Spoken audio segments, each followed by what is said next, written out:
ขาอยู่ลึกเลยเนี่ยเลยเฮ้ยกลัวใส่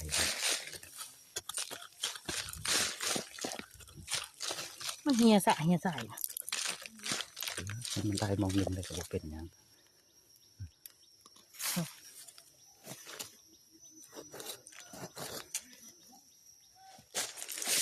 ยังเขียวพอนะ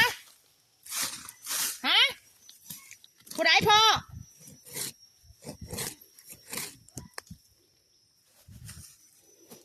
เพชรมันทายหรือทาย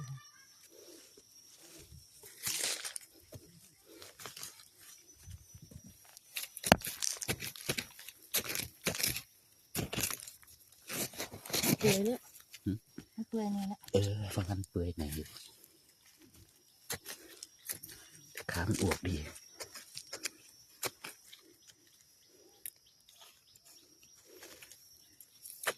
ก็ได้ลงเคี้ยวติโอ้เจอตัวขึ้นอยู่ได้เอากระถางมาใส่ก่อนรถยังทำไง